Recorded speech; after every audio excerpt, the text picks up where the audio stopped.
오늘은 제가 설교하기 전에 제가 잠깐 제 간증을 하고자 합니다.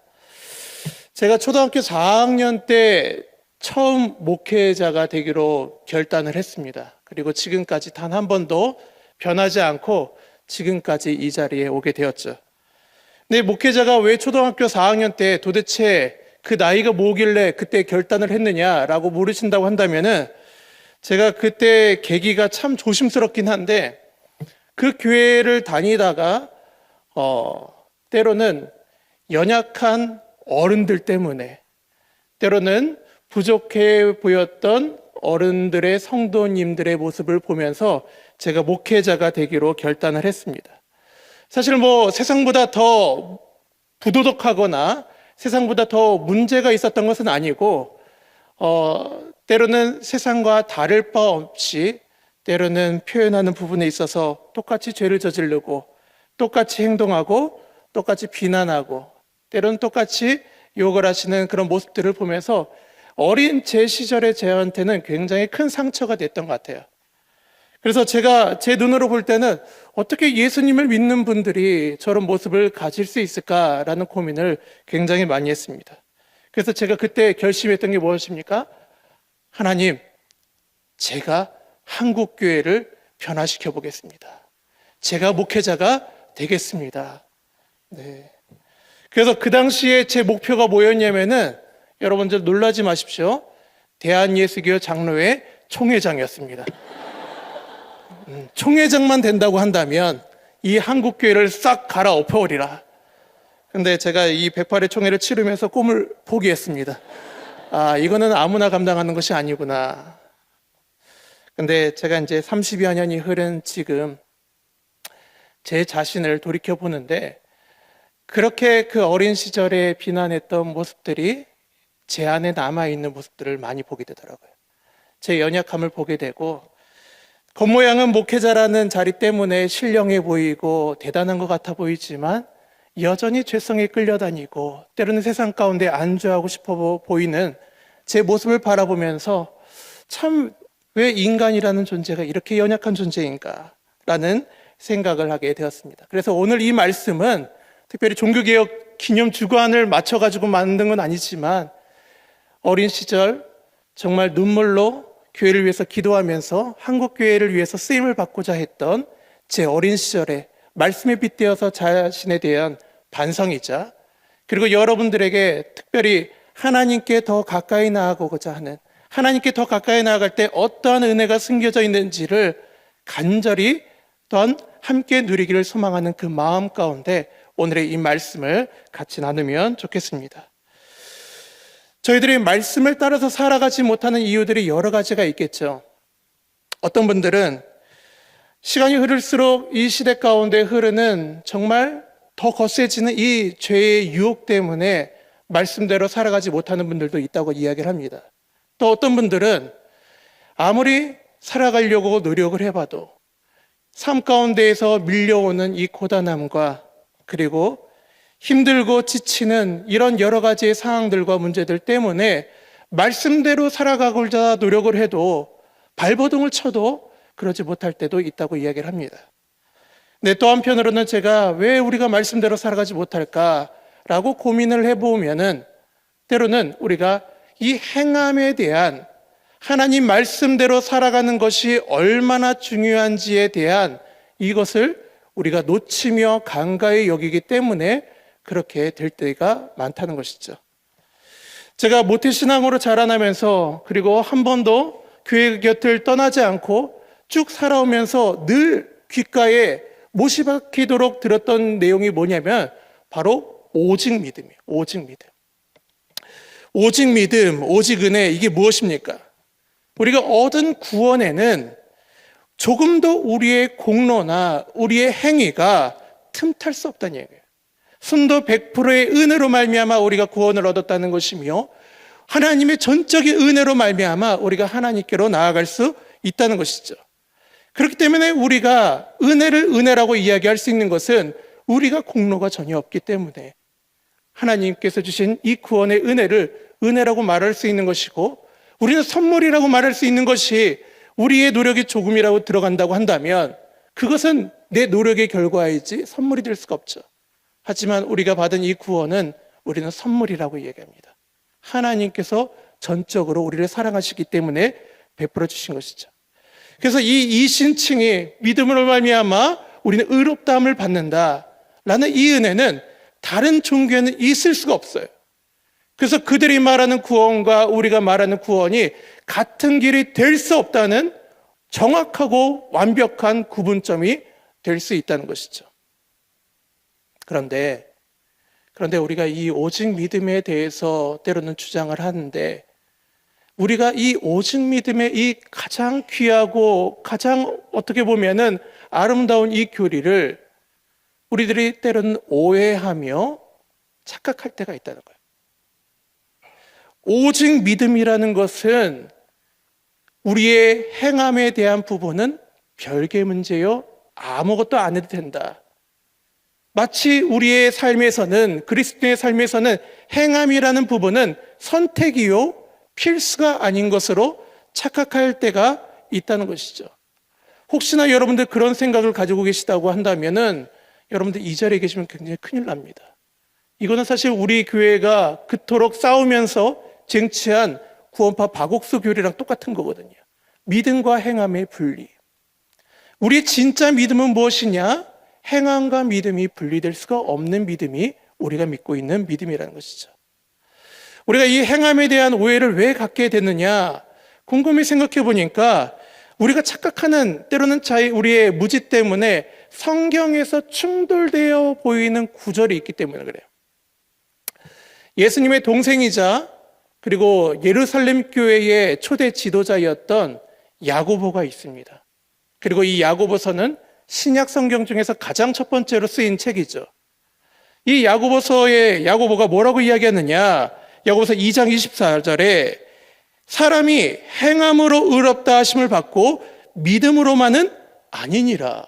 이게 무슨 얘기인가? 행함이 중요하다고? 근데 그 뒤에 이어보면은 우리가 잘 아는 구절이 있죠. 야고보서 2장 26절에 뭐라고 이야기합니까? 행함이 없는 믿음은 죽은 것이니라. 이런 이야기를 하는데, 이 행함에 대해서 이야기를 하는데, 우리가 너무나도 잘 알고 있는 이신칭의를 이야기한, 그리고 신약 성경의 대다수를 쓴 사도 바울은 또 뭐라고 이야기하느냐? 로마서 4장 2절 3절에 보니까 만일 아브라함이 행위로서 의롭다 하심을 받았으면 자랑할 것이 있으려니와 하나님 앞에서는 없느니라. 성경이 무엇을 말하느냐? 아브라함이 하나님을 믿음에 뭐가 됐다고요? 그에게 의로 여겨진 바 되었다. 그리고 그 일을 이어서 뭐라고 합니까? 로마서 3장 28절에 사람이 의롭다 하심을 얻는 것은 율법의 행위에 있지 아니하고 믿음으로 되는 줄 우리가 인정하노라. 지금 뭘 이야기하는 겁니까? 행함이 중요하다는 얘기예요? 중요하지 않다는 얘기예요? 지금 한 명은 중요하다, 한 명은 중요하지 않다. 도대체 어디를 따라야 됩니까? 근데 이것을 굉장히 잘 정리해 준 분이 계셔요. 이 종교개혁가 우리 칼빈, 이 칼빈이 그토록 잘 따랐던 인물이 있는데 초대교부 어거스틴입니다. 이 어거스틴이 뭐라고 이야기를 하느냐? 이 행함에 대한 이 사도 바울과 야고보의 문제는 무엇이냐? 틀린 점은 무엇이냐? 사도 바울은 믿음이 일어나기, 구원을 얻기 이전에 행함은 구원에 절대로 도움이 되지 않는다. 그것이 공로가 되지 않는다라는 것이고, 야고보가 지금 행함에 대해서 말하는 것은 무엇이냐? 행함은 중요하다는 거예요. 어떤 시점부터? 구원 받은 자로서의 행함은 굉장히 중요하다. 그것을 어거스틴이 분명하게 이야기를 해주고 있다는 것이죠.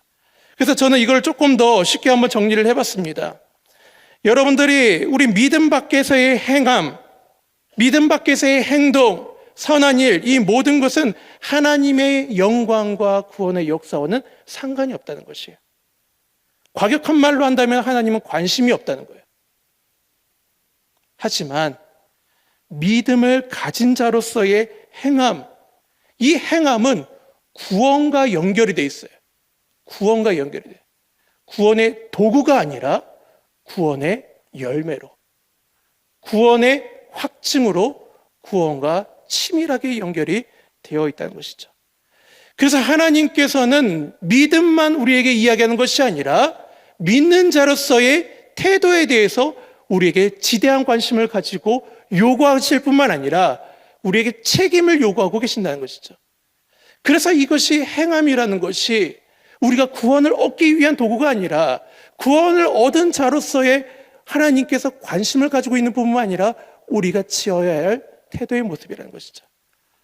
그래서 오늘은 여러 가지 이야기들도 있겠지만 특별히 이 행함의 중요성에 대해서 우리가 다시 한번 나눠보면서 우리가 놓쳤던 부분들이 있다면 그것을 다시 한번 붙잡고 하나님의 은혜 가운데로 나아가기를 간절히 소망합니다. 첫 번째 행함의 중요성은 무엇이냐? 신앙의 척도를 나타내는 거예요. 신앙의 척도를 나타낸다. 신앙생활을 하면서 여러분들 주변을 한번 돌이켜보세요.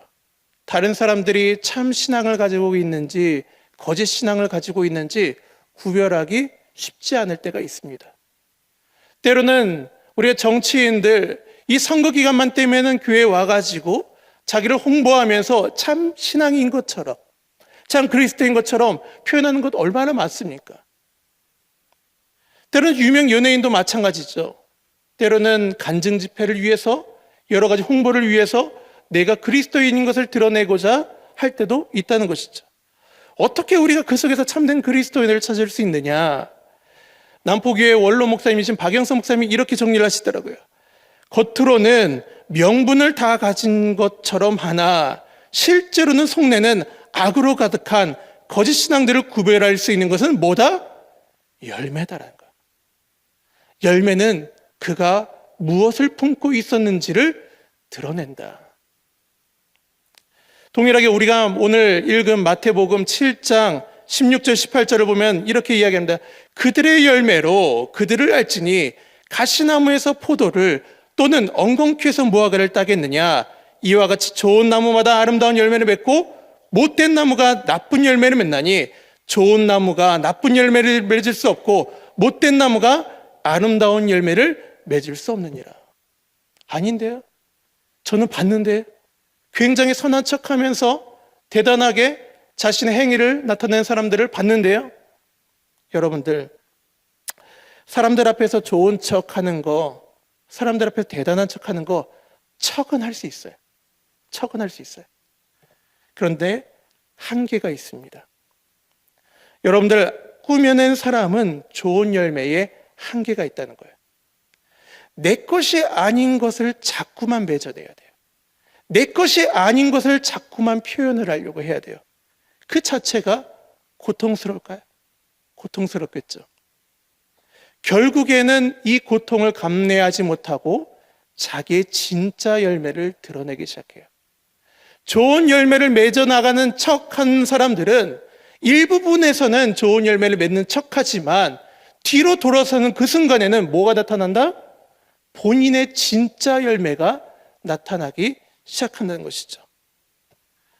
겉으로는 하나님을 신실하게 따르는 척하지만 뒤로 돌아서는 불안과 초조함에 하나님보다는 내 자신을 의지하는 모습들이 있고 하나님보다는 물질을 살아가면서 계산하는 사람들이 있고 때로는 온유함과 사랑으로 베푸는 것 같아 보이지만 뒤로 돌아서는 순간에 분노와 시기로 가득한 사람들이 있다는 것이죠.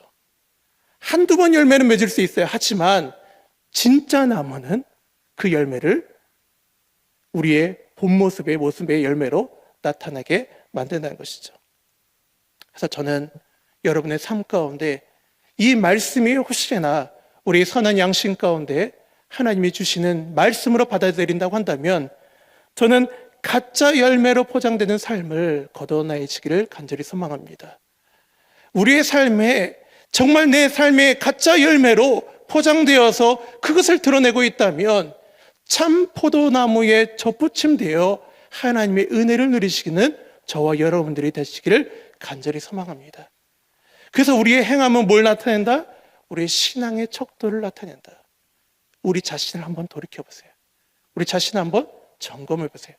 그것이 바로 우리의 신앙의 현 상황이라는 것이죠. 두 번째로 행함이 왜 중요하냐? 행함은 하나님께서 관심과 기대를 가지고 있는 부분이기 때문이에요. 하나님께서 기대와 관심을 가지고 있다. 우리가 다락방 교제에서 우리 소아시아의 7교회를 가지고 여러 가지 이야기를 나누고 있습니다. 근데 오늘 여러분들과 제가 조금 집중해야 될 교회가 있다고 한다면 사대교회예요. 사대교회. 2주 전에 우리가 나눴었죠. 사대교회를 향하여서 하나님께서는 이렇게 말씀하십니다. 계시록 3장 1절 2절에 내가 내 행위를 아노니 내가 살았다는 이름은 가졌으나 죽은 자로다. 내 하나님 앞에 내 행위에 온전한 것을 찾지 못하였노라. 소아시아 교회는 이 말세를 살아가는 그리스도인의 신앙의 행위를 보여주는 것이죠. 신앙의 태도를 보여주는 것이에요. 지금 뭐에 대해서 질책을 하고 있나요? 행위에 대해서 질책을 하고 있는 거예요. 행함에 대해서 지적을 하고 있는 거예요. 오카노 목사님이 과거 목회자 영성수련회 때 이 사대교회를 빗대어서 목회자한테 굉장히 강력한 충고를 하셨어요. 뭐라고 하셨냐면은 주님이 지금 믿음에 대해서 따지지 않습니다. 행위를 놓고 지금 따집니다. 사람들이 나는 믿음이 괜찮다고 생각해요. 지금까지 난 믿음 생활 잘했다고 생각했어요. 그런데 주님은 지금 믿음에 대해서 논하지 않습니다. 행위에 대해서 논하십니다. 사람들 앞에서 드러내기 위한 행위가 아니라 오직 주님만이 하시는 그 행위를 가지고 지금 말씀하시는 겁니다. 만약에 여러분들에게 지금 하나님께서 부르셔서 내가 너를 위하여 내 그리스도 예수, 내 하나밖에 없는 아들을 너를 위해서 줬는데 도대체 너는 이 은혜를 받고 무엇하며 살아가고 있는 것이냐? 라고 질문을 한다면 우리가 뭐라고 대답하겠어요? 사대교회를 향한 이 질문을 우리 교회든 우리 자신에게 이야기를 한다면 우리가 도대체 뭐라고 이야기를 하겠냔 말이에요. 오카노 목사님도 그 내용을 피토하면서 이야기를 하시더라고요. 만일 하나님이 오로지 관심이 우리가 구원받기만을 위해서 하나님이 그것만이 목적과 목표가 되었다고 한다면 우리가 영접하는 그 순간에 하나님께서 데려가셔야 돼요. 그런데 우리를 이 땅 가운데 내버려 두신 이유가 무엇입니까? 우리를 이 땅 가운데 영접하고 믿음을 받은 우리가 이 땅 가운데 살아가게 하신 이유가 뭐냐는 거예요. 우리를 향한 최종 목적이 구원뿐만 아니라 그 구원 이후에도 달려 있다는 것이잖아요. 그래서 성경 구절 여러 곳에서 표현을 하고 있죠. 우리 빌립보서 2장 13절 우리 함께 읽어보겠습니다. 시작. 너희 안에서 행하신 이는 하나님이시니 자기의 기쁘신 뜻을 위하여 너희로 소원을 두고 행하게 하시나니. 하나님께서 이 땅 가운데 우리를 내버려 두신 이유는 무엇이냐? 자신의 기쁜 뜻을 위하여 우리의 소원을 두고 우리에게 소원을 하신다는 거예요. 우리에게 기대를 하신다는 거예요. 뭘 하시기를? 자신의 뜻을 펼쳐나가기를. 마태복음 5장 16절에 뭐라고 이야기합니까? 이같이 너희 빛이 사람 앞에 비치게 하여 뭐라고요? 그들로 너희 착한 행실을 보고 하늘에 계신 너희 아버지께 영광을 돌리게 하라. 사람 앞에 비치게 하기 위하여, 영광을 돌리게 하기 위하여 우리를 이 땅 가운데 놓으셨다는 거예요. 베드로전서 2장 12절에 뭐라고 이야기합니까? 너희 중에 이방인 중에서 행실을 선하게 가져 너희를 악행한다고 비방하는 자들로 하여금 너희 선한 일을 보고 오시는 날에 하나님께 영광을 돌리게 하려 함이라. 하나님이 우리를 구원하신 이유는 단순히 천국 보내시기 위함이 아니라는 거예요. 우리의 삶을 통하여 하나님이 영광 받기를 원하신다는 것이죠. 우리의 삶을 통하여서 하나님의 나라로 이 땅을 변화시키기를 원하신다는 것이에요. 그런데 이런 은혜를 받고 나는 구원받았으니, 나는 믿음을 얻었으니 행함은 저리. 선택의 문제지 굳이 내가 할 필요 있냐? 나는 구원받고 은혜를 받았으니 이걸로 끝이다. 이것은 구원의 가치를, 구원의 의미를 제대로 알지 못하는 사람들이 이런 이야기를 하고 있다는 것이에요. 구원의 가치를 훼손시키는 것이죠. 이 행함의 중요성 세 번째는 무엇이냐? 행함은 삶의 축복에 관여한다는 거예요. 삶의 축복에 관여한다. 자꾸 제가 이제 행함 하니까 이 행함에 약간 경기가 있는 분들은 약간 이 듣는 이야기가 거북할 수 있어요. 그런데 여러분이 알아듣기 쉬운 표현으로 이 행함을 이야기한다면 어떤 단어가 좋을까요? 순종이겠죠. 말씀을 따라서 살아가는 순종. 우리가 잘 알다시피 순종은 결과가 무엇이냐? 축복입니다. 순종은 절대로 이 축복의 가도에서 벗어날 수가 없어요. 왜요? 시편 1편에 그대로 나와 있거든요. 복 있는 사람이 어떠한 사람인지를 분명하게 이야기를 하고 있거든요. 그러니 순종은 축복의 가도를 걸어갈 수밖에 없는 것이. 제가 뭐 별 간증은 아니지만 제 짤막한 이야기를 하자면 제가 두 딸이 있습니다. 두 딸과 제가 특별한 날이 될 때는 식당을 가요. 그냥 평범한 식당 가지 않습니다. 특별한 날이기 때문에 특별한 곳을 가요. 뷔페를 갑니다. 음식들이 한두 가지가 아니라 여러 가지가 펼쳐져 있는 곳. 제가 뷔페가 사실 적은 비용은 아니거든요. 비쌉니다. 비싸니 제가 저희 딸들이 적게 먹기를 원할까요? 많이 먹기를 원할까요? 많이 먹기를 원해요. 풍성하게 최대한 비싼 걸 골라 먹기를 제가 소망할 때가 있습니다. 그런데 이 아이들은 꼭 자기가 먹던 거 굳이 뷔페를 가지 않아도 시켜 먹었으면 있는 것만 골라서 먹더라고요. 그래서 제가 때로는 너무 맛있는 거, 너무 좋은 거, 그거를 발견하면은 어떻게 할까요? 먹어보라고 겨냥을 해요. 근데 이 아이들은 저에 대한 의심이 많은 것인지 신뢰가 없는 것인지 절대로 먹으려고 하지 않아요. 입을 꼭 닫고 마치 제가 독약을 먹으려고 하는 것처럼 먹지 않습니다. 근데 때로는 우겨서 그 입으로 넣으면은 그 아이들이 몇 번 씹다가 그 다음번 그릇으로 뭘 가지러 갈까요? 그 먹을 것을 가지러 가요. 제가 먹였던 것을 수북히 쌓아서 와요. 여러분들, 우리의 삶의 축복도 마찬가지입니다. 하나님께서 왜 말씀을 따라서 살아가라고 하겠습니까? 좋지 않은 거, 힘든 거, 버거운 거, 지치는 거, 그걸 하려고 하는 거 아니에요. 이렇게 한번 먹어보라는 거예요. 이렇게 한번 살아보라는 거예요. 그러면 너에게 하늘의 보좌, 하늘의 창고를 열고 너에게 부어주시는 은혜가 있다는 것을 한번 누려보라는 거예요. 그런데 우리는 자꾸만 거절하죠. 힘들어 보이니까. 편견을 가지고 내가 안 먹어봤으니 먹으려고 하지도 않고 누려보려고 하지도 않는 거예요. 우리의 삶에 왜 풍성함이 없습니까? 우리의 삶에 왜 은혜가 없나요? 항상 했던 것만 하다 보니까 예배 생활, 기도 생활, 내가 했던 그 수준으로만 내가 살아가다 보니까 더 이상 하나님께서 주시고자 하는 은혜가 있어도 누리질 못하는 거예요. 왜 하나님이 나에게 은혜를 안 주냐가 아니라 내가 은혜를 누리려고 나아가질 않는 것이죠.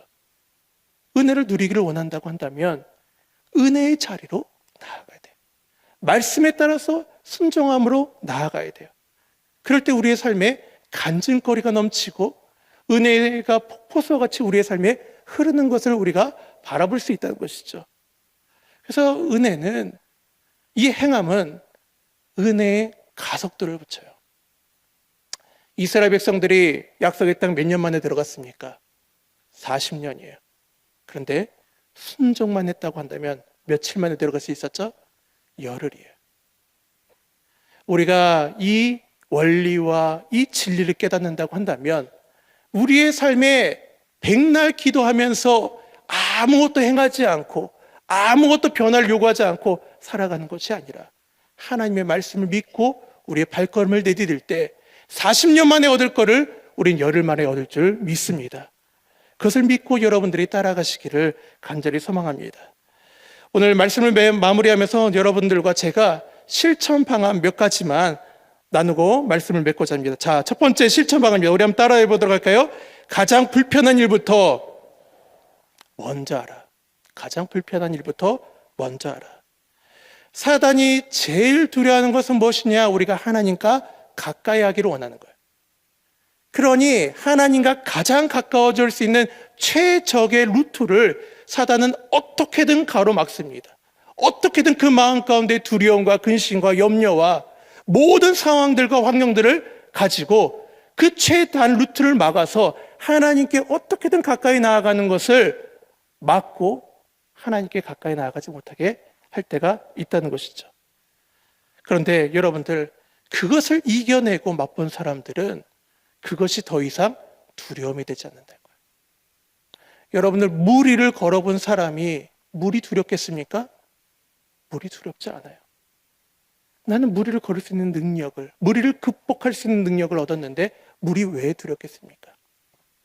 여러분들이 복음 전하는 거 너무 불편하고 두려우세요? 그러면은 먼저 복음을 전해보세요. 여러분들, 헌금 생활하는 거, 11조 생활하는 게 제일 내 삶에 부딪히세요? 그럼 그걸 제일 먼저 하세요. 누군가를 미워하고 정말 그 사람을 용서하기가 너무 쉽지 않다? 그걸 가장 먼저 하세요.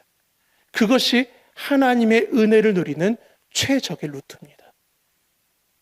그래야 할 때 우리의 삶에 비로소 우리가 지금까지 누리지 못했던 것들을 누리며 하나님과 가까이지고, 우리가 그 행함으로 하나님의 그 구원의 은혜가 어떠한 것인지를 비로소 깨닫기 시작한다는 것이죠. 두 번째 실천 방안이 무엇이냐? 보여지는 행함이 아니라 보이지 않는 행함에 집중하라는 것이죠. 어떤 사람이든 자기가 돋보이지 않기를 원하는 사람은 없습니다. 누구나 내 자신이 드러나길 원해요. 내가 조금이라도 다른 사람보다 대단해 보이기를 원하고, 내 능력이 가로막히거나 무시당하는 걸 원하는 사람은 아무도 없습니다. 그런데 그럴 때 우리의 삶에 교회의 봉사가 됐던, 우리의 삶의 모든 행적이 되었던 하나님의 영광보다 내 영광이 앞장설 때가 있어요. 하지만 예수님께서 우리에게 분명하게 주신 경고가 있습니다. 우리 한번 읽어보도록 할까요? 마태복음 6장 1절 시작.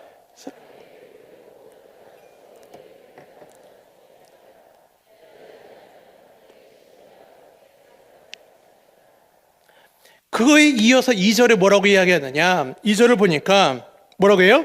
그들은 자기 상을 이미 받았느니라. 내 영광과 내가 드러나기 위해서 우리가 행함을 실천한다. 100날 실천하고 100번, 20번, 여러분들이 1000번을 한다 할지라도 그 행함은 나에게 유익이 되지 않습니다. 잠시 잠깐의 만족감은 줄 수 있겠죠. 하지만 하나님이 온전하게 우리에게 베풀어 주시는 상은 누릴 수 없다는 것이에요. 여러분이 잠깐의 만족을 위해서 내가 살아갈 것이냐, 아니면 온전하게 우리의 삶에 이루실 하나님의 은혜를 누리며 살아갈 것이냐, 그것은 우리가 어디에 목표를 두느냐에 따라 달라지는 것이죠. 그래서 여러분들, 나의 잠깐의 만족을 위해서 여러분의 에너지를 낭비하지 마시길 소망해요. 차라리 보여지지 않는 곳에서, 누구도 주목하지 않는 곳에서 우리가 하나님을 위해 헌신하며 나아갈 때 하나님께서 내 생각하거나 내 간과는 이상으로 여러분의 삶 가운데 큰 은혜와 큰 역사를 보여주실 줄 믿습니다. 마지막으로 세 번째 한번 읽어보도록 하겠습니다. 그리스도인의 품격과 자존심을 지키라. 그리스도인의 품격과 자존심을 지키라는 거예요. 우리가 세상을 창조하신 그 하나님을 믿고 있다고 한다면, 세상을 창조하신 것뿐만 아니라 모든 것을 다스리고 계시는 그 하나님을 믿는다고 한다면, 우리 한 명을 위해서 자신의 아들, 자신의 모든 것을 거신 그 사랑을 믿는다고 한다면 우리의 삶의 태도와 모습은 달라져야 된다. 굽신거리며 살 필요가 없다는 것이죠. 제가 과거에 한 세미나를 갔는데 의정부에서 한 교회에서 오신 목사님이시더라고요. 근데 그분의 강의는 제가 솔직히 말씀드리는데 기억은 하나도 안 나요. 기억은 하나도 안 나는데 그분이 강의 도중에 하신 이 한마디는 제 머릿속에 10여 년이 지난 지금도 굉장히 강하게 남겨져 있습니다. 그분이 뭐라고 얘기하셨느냐? 그분이 전도에 대해서 이야기를 하시면서 뭐라고 얘기하시냐면 우리들이 사자라는 거예요. 여러분은 사자입니다. 이렇게 하는 게 아니라 여러분은 사자라고 이야기하시면서 뭐라고 얘기했냐? 사자가 양떼를 왜 무서워하냐는 거예요. 사자가 왜 양떼를 무서워합니까? 사냥하러 나가지 않고 사자들이 삼삼오오 모여가지고 작전회의를 펼치면서 저 양을 우리에게 주시옵소서, 우리에게 주시옵소서 이러고 있다는 거예요. 너무 답답하다는 거예요. 어떻게 저 양을 우리가 잡아먹을 수 있지? 사냥하러 나가지 않고 고민만 하고 있는, 멈춰버린. 지금 뭐 하냐는 거예요. 사자가 왜 고양이처럼 구냐는 거예요. 이 한마디가 저의 뇌리를 굉장히 스치듯 지나가더라고요. 그렇지. 내가 주의 능력과 은혜를 받은 자로서 당당하게 세상 가운데 나아가서 주의 빛을 비출 수가 있는데 세상이 더 커 보이는 거예요. 세상이 더 대단해 보이는 거예요. 두려워지죠. 넘어갈 수 없는 장벽처럼 느껴질 때가 있다는 것이에요. 근데 여러분들 기억하시길 바랍니다. 젊은 사자는 썩은 고기를 먹지 않는데요. 우리가 세상이 너무나 두려워서 때로는 이것이 먹어도 되는 것이고 먹어두면 안 되는, 때로는 그 불의에 대한 부분들도 사자는 먹으면 안 돼요. 그거는 하이에나나 먹을 것이죠. 그런데 우리가 사자라는 것을 잃어버리고 우리는 사냥할 수 있는 능력이 없다고 생각을 하고 썩어버린 음식들, 부패한 음식들, 그것만 즐긴다고 한다면 우리는 그리스도인으로서의 품격과 자존심을 버리는 것과 마찬가지라는 것이죠. 저는 여러분이 세상 속에서의 목표와 방향이 재설정되기를 간절히 소망합니다. 저와 여러분들이 정말로 우리의 자신의 정체성을 깨닫고 하나님의 은혜를 붙잡고 우리의 삶에서 하나님이 주신 능력을 가지고 펼쳐나가기를 간절히 소망합니다. 그래서 이신칭의를 외쳤던 사도 바울이 우리에게 이렇게 이야기를 해요. 고린도후서 13장 5절입니다. 우리 함께 읽어보겠습니다. 시작. 너희는 믿음 안에 있는가? 너희 자신을 시험하고 너희 자신을 확증하라. 믿음으로 우리의 삶을 드러내라는 거예요. 믿음으로 우리의 삶을 드러내라. 오늘 이 말씀이 우리의 삶에 때로는 멈춰있는, 안주하고 있는 모습이 있다면 하나님께서 우리에게 주시는 경각심이 되게 하시고 하나님의 은혜를 누려나가는 축복의 통로, 하나님이 주시는 은혜의 통로가 되기를 간절히 소망합니다.